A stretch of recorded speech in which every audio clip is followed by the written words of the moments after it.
Ito po yung ano yung makasakit. Kanyang tanim. 4 days na daw po ito. Wala nung nailipat siya. 18 days makasakit. 17 days na binunod, 18 days. Ang 18 days nung kanyang ilagay. Ito po.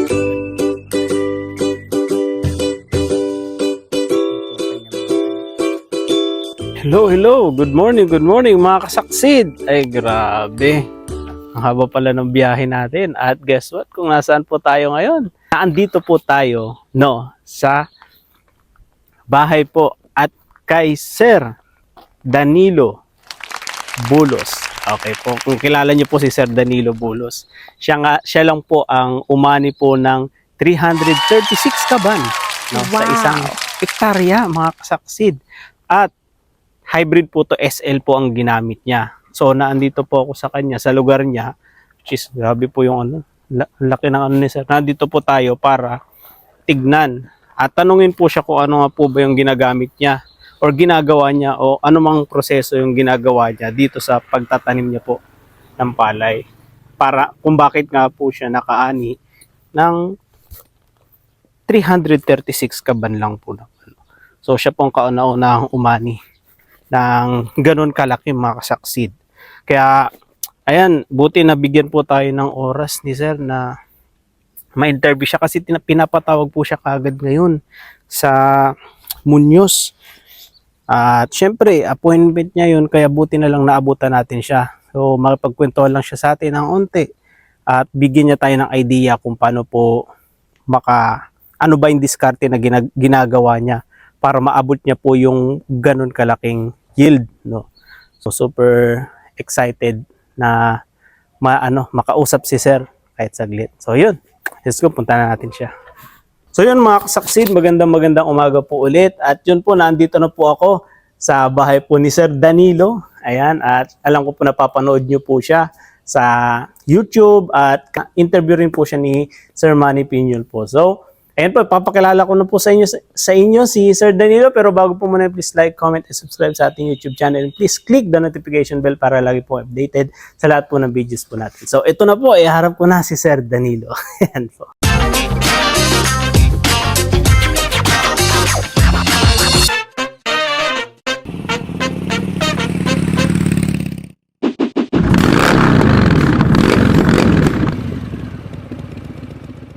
Morning po, Sir Danilo. Opo. Magandang umaga po sa ating mga magsasaka sa kalupunan ng ating pong bansa.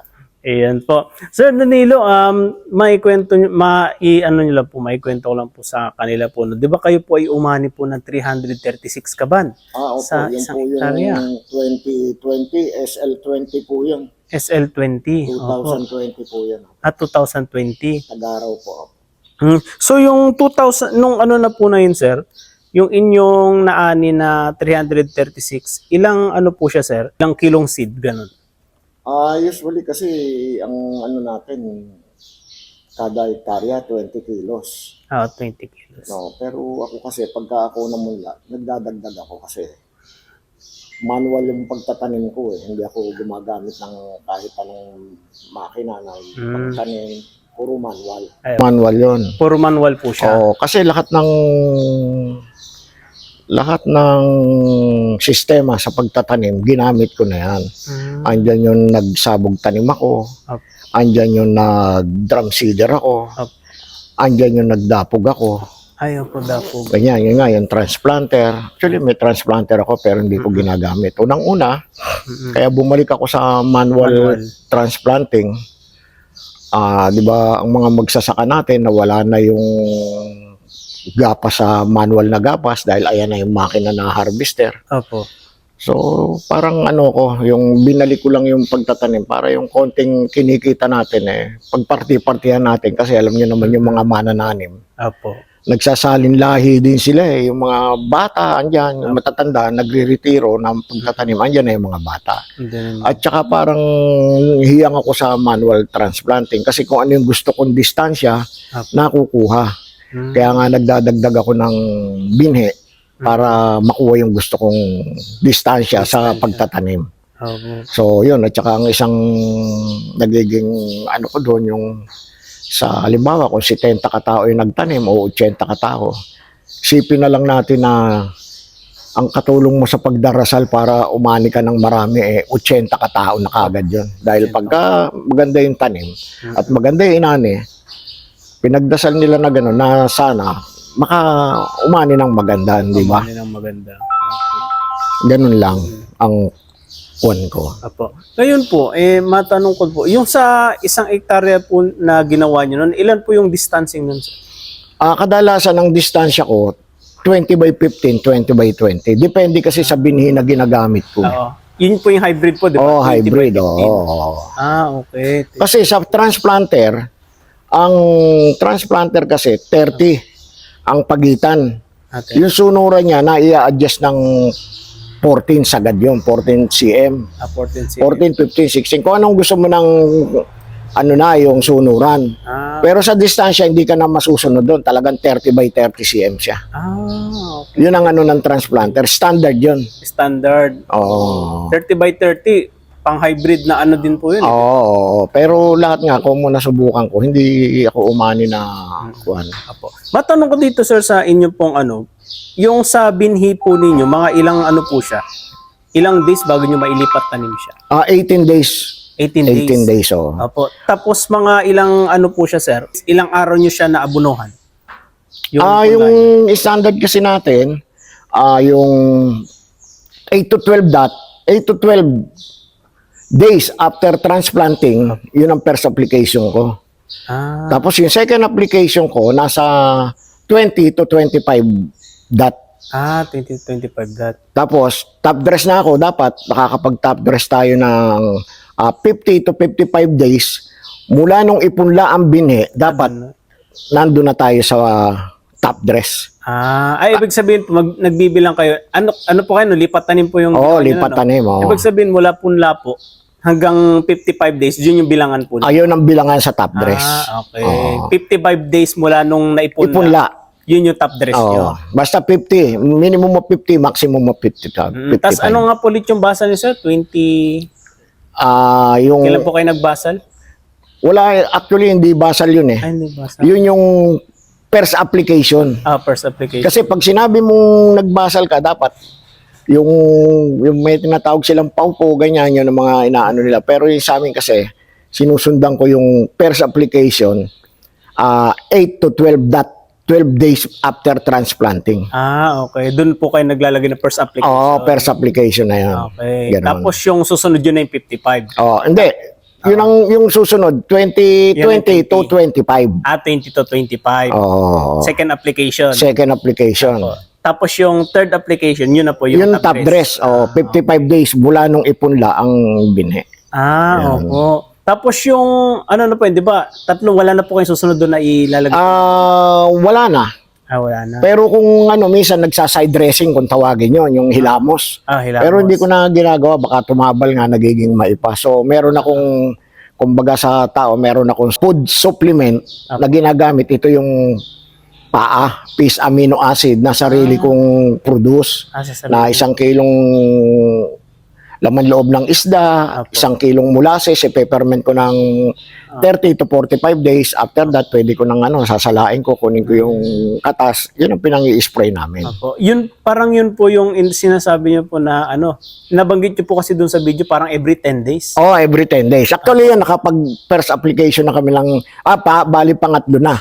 Nung amino, buhat nung sa punlaan. Kasi sa punlaan, nagdadalawang beses na kami. Nagdadalawang beses. Kailan nyo po siya sinisimulan, sir? Yung paglalagay po ng, pag-spray ng po? Yun nga, sa punlaan, pagka sabog, bago kami magpataba o magabono sa punlaan, nag-i-spray muna ako ng amino. Nag-i-spray muna po kayo ng amino. Tapos, po yun? Dire-diretso na po yun every 10 days? Dire-diretso na yun. Dire-diretso na yun. Ano po yung naitutulong, sir, ng organic? Kasi organic fertilizer yan. Yun nga yung kuhan. Kasi kung mapapansin natin yung palay, yung uhay niya, kapag kaya yumuyo ko, mabigat na yung nasa bungad, na bunga. Pansinin natin yung nasa dulo, kadalasan, hindi siya nagtutuloy. Yung batok, kung tawagin namin yung mga batok. magsasaka.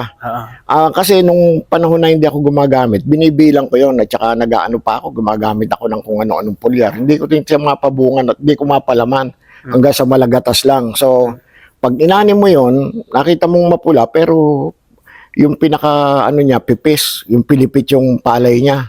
So, pagka hinarvester mo yon, tumatapon lang sa ano yun kasi walang laman. So, naano lang ng hangin. So, nung gumamit nga ako ng Pisamino, halos sagad sa batok. May laman talaga. Tsaka yung ano po. Tsaka yung lintog ng palay, iba ang lintog ng palay. Iba yung lintog. Ang sinasabi na po ng iba, makintab, tsaka mabilis tumangkad. Hindi yung tangkad, hindi naman natin kailangan lumaki yung palay o ano, basta yung uhay ang ano yun natin. Yun ang importante. Kasi sa akin, hindi ko ano yung matangkad yung palay. Isipin mo, matangkad nga. Kung gapalito naman yung uhay ng palay mo, di ba? Dahil useless.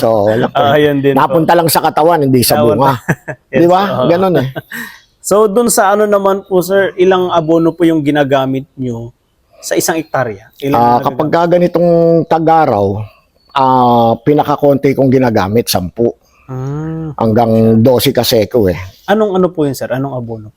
Yung first application ko kasi 2500. Hindi ako gumagamit kasi ng 4600. 2500.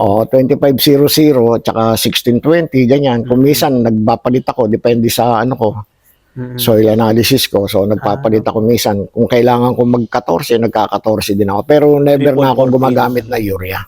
Di na kayo gumagamit? Hindi ako gumagamit. 2500. Potash o nitrogen? Nitrogen yung 4600 eh. Yan yung ginagamit ko, yung ano yan, ammonium chloride na 2500. Yan ang pang-first application. Yun po yung ano po yun yung ginawa niyo po doon sa 336. Hindi, halos mulat sa pool, hindi na ako kasi napansin ko pagka urea ginagamit ko, nagiging madahon lang yung palay ko. Tapos berdeng-berde, alam mo naman yung berdeng-berde, parang magneto sa mga kulisap, sa mga insekto. So, lapitin siya.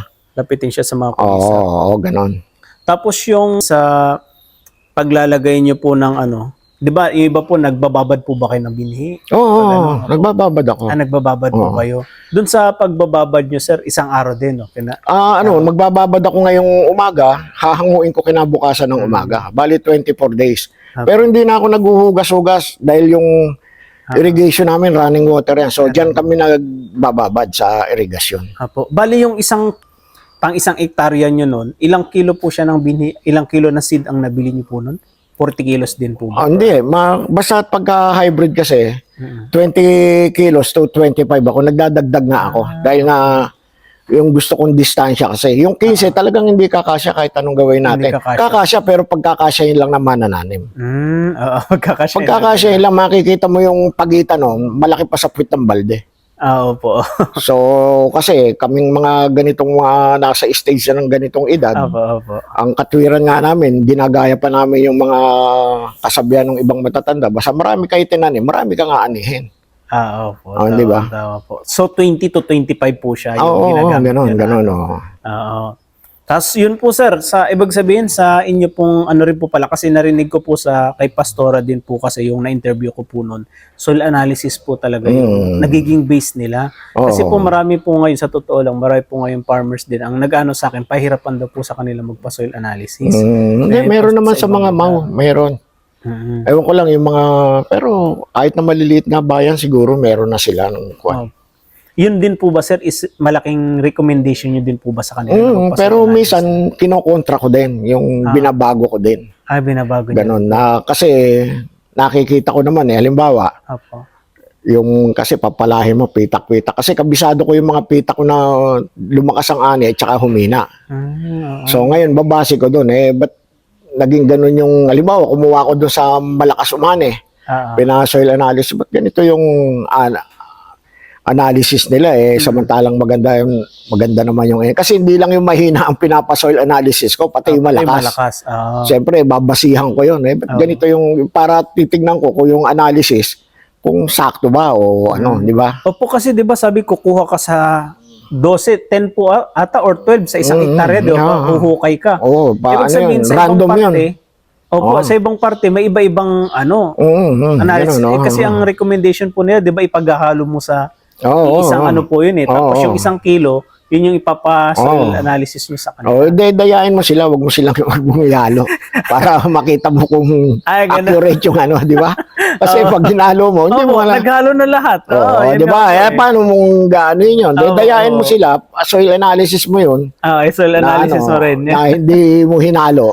Oo. Malakas yun di ba? Oo, yun nga So, po eh. dadayain mo. Opo. Pero Iwalay mo yun. para sa inyo po kasi ang DA tinuturuan din po ang mga farmer na sa dapog eh. Yung minus 1 element. Mowet, Mowet. At Opo. saka yung SRI. Pwede rin po ba nila gawin yun kahit di sila magpa-soil analysis? Sir?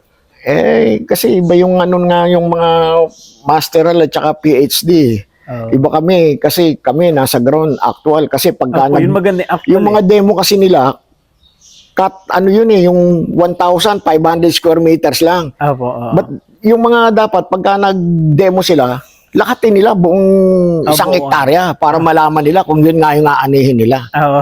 Di ba? Hindi hindi ako doon ako hindi sumasampalataya na kakapiraso lang yung halimbawa 500 square meters yung inanihan mo ng ganong karami. Oo. Siyempre, ang dali-daling alagaan ng 500 square meters o 1,000 square meters Kaya, Kadaling ikutin nun paano yung isang hektarya? Di ba? Yun ang hindi naman sa pagkukuhan. Opo. Di ba? Yun yung nagiging ano po niya. Tapos yun po sir, di ba after parang ilang days nyo po sir yung pinakahuli na nag-apply kayo ng organic fertilizer sir bago anihin? Mga ilang days yung pinakalas nyo? Basta bago siya yumuko. Bago siya yung Yun ang huli ng doon. mga 70 days po ba? Ganun? 72? Hindi. Kasi pagka ang maturity niya nasa 115 Opo, 100. 115 to 118 o 120. Oh. Mga nasa yun.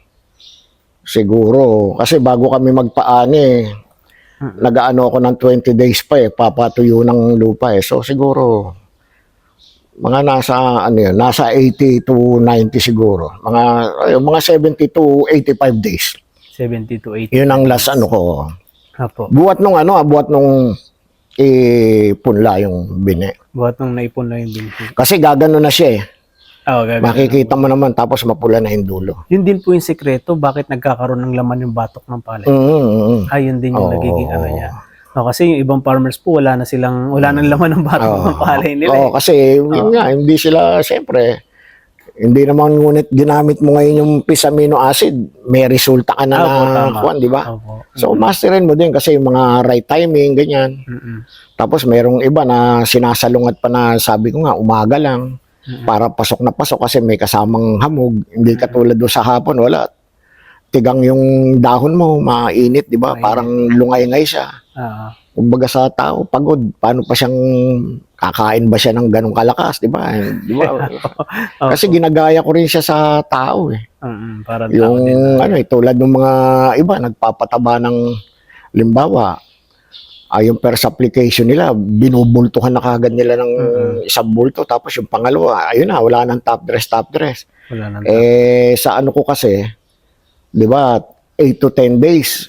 Kumbaga, bagong bunot, stress.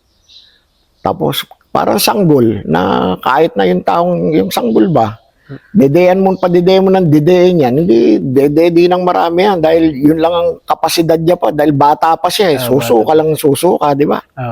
Ganon. So, sasabihin nga natin nasa lupa, akala mo lang na nasa lupa, paano yung evaporation at saka yung agos ng tubig. Kasi di ba po ang nitrogen nag-evaporate siya pag hindi niya nakain yung tapos kung bago sila yun nga yung mga sinasalungat ko, yung bago sila magsabog ng fertilizer, papatubuyan muna ako. Hindi, pinapatuyuan ko yung bukid ko bago ako magsabog ng fertilizer.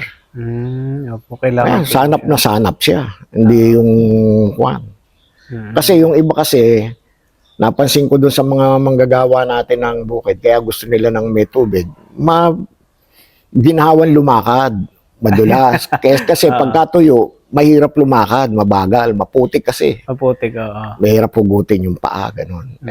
Kaya bagay, iba-iba, pero ako ganun. Ang style ko talaga, bago ako magpataba, nagpapatuyo ako. Nagpapatuyo muna kayo. Tsaka ako mga 3 days before, kailangan, tapos tsaka magkukulong na kami. O ngayon, after nang mag-fertilizer ako, 3 days, makikita mo naman yan, lalapat na yung mga lumot sa lupa. So, pag nagpatubig kami, sana puli, paangatin lang yun. Pero kulong lahat, kulong. Hindi kami nagra-running. Ay, hindi ka Tsaka yung AWD, napaka-importante dahil hanggang 40 to 50 days, nagsusuwi pa yung palay. Kung lulunurin mo na lulunurin, hindi makakahulagpos yung uhay. Hanggang doon na lang Kumbaga siya. nakokontrol nyo yung tubig, sir. Oo, dapat control mo. Control. Mm. Ibig sabihin, sir, nag-ano rin po kayo ng ano, no? Inaano nyo rin siya, parang dinileveler nyo rin po siya, no? Mas makikita mo naman kasi ang tubig magandang level. Oo. Pag nakita mo yung level ng tubig doon, tapos sa ganun itaas mo ng konti ito para kumuhan. Kasi, halimbawa, medyo mataas yung tubig doon, dito yung mababa pa, sabay mo siya.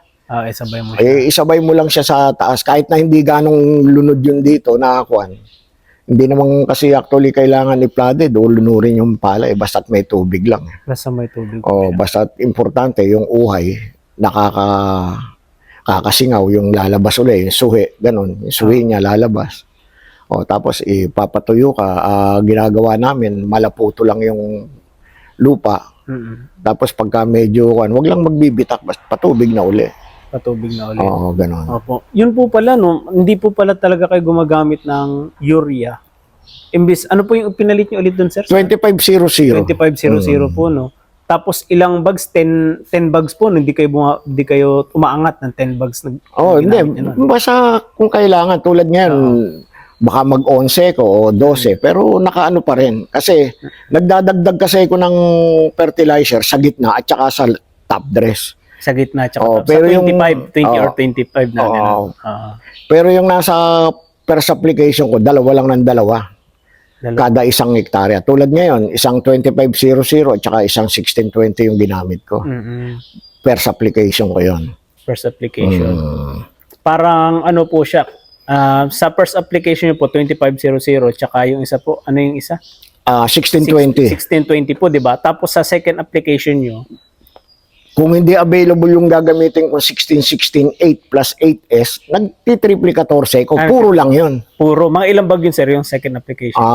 Baka maging 5 o 6 per hectare, ganun. Yun na yung 20 to 25 po, doon ako bubuhos. Doon kayo bubuhos. Tapos yung sa huli, yung sa huli, 2 na lang o 3. Dalawa na lang. Depende sa doon, makikita ko nga kung gagawin kong 3 o 2 na lang. Kasi makikita nyo po kung tama ba yung ano ng palay o gusto nyong paanuhin pa. Ganon. Okay. Doon ang mga timing ng kuan. Sa una talagang pitik lang talaga sa una. Pampabulas lang naman yung sa una eh. Hindi pa niya kalakasang kumain eh. Di ba? Ganun lang. Tama po ba yun? Yung 12 po, 12 days pa rin yung first application po, no? 8 to 12. 8 to 12. Okay. Tipid ka pa kasi 2500, nasa 900 lang ata kung 850. Samantalang yung urea, 4600, 1,500. Yun na, tipid ka. Di ba? Tipid, di ba? Kasi karamihan po ng farmer din, urea ang... Hindi. Yun nga, kasi yun ang practice nila. Imagine, 4600 na, tapos triple 14 pa kahalo. Di ba? Yung nitrogen mo, sobrang lakas na. 14 na. Di ba? Ang sabi nila, 20% lang daw po ang kinakain ng halaman. Ng nitrogen. Tapos yung 30, nag-i-evaporate. Evaporate. Kaya nawawala po. Ganun pala siya. So, dun po sa ginawa po ninyo, sir, di ba, ano pong recommendation po ninyo na bakit 18 days dapat ilipat tanim na? Para sa inyo po, bakit 18 days dapat Hindi ilipat kasi mainam yung bata. Malakas mamuno. Di ba kahit sa tao matanda, manganganak pa ba 'yon? Di ba? ang iba naman po ang excuse niya, sabi nila, dahil daw maliit pa daw masyado, hindi pa siya malaki, kaya daw baka mabunot yung ano. Hindi, nasa sistema nga ng tanim. Yan, tingnan mo, liliit di ba? Kita mo naman. Kaya nga, liliit pa niya. Pero ilang days na yung tanim niya? Ano na yan, nasa 4 days. 5 days pa lang natatanim yan. 5 days pa lang. Parang ano po to, dinirect direct seeding po kayo ngayon? Hindi, ano yan? Ay, Transplant yan. Transplant na. Oo, transplant yan. Oo. Ay parang maliliit. nung nailipat tanim nyo, Oo, 4 days kasi na siya binunot yan 17 days. ngayon. 17. Oo, naitanim. Siyempre, pag bumunot ngayon, kinabukasan itatanim. So pang-4 na days niya na ngayon mula nung nailipat Oo, tanim. yan. Pero tignan mo naman, ano na siya, berde na Hindi siya siya. ano po, napansin ko hindi siya yung madilaw masyado. Hindi siya stress, hindi Oo, hindi siya, siya ano, stress. yung recovery niya, ano kagad. Kasi nga bata, yung ugat niya eh.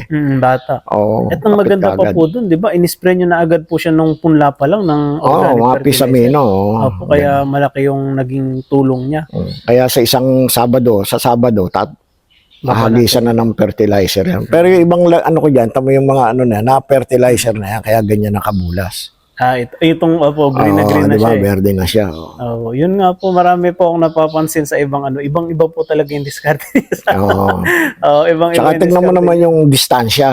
Sila. Masinsin siya, di ba? Hybrid yan.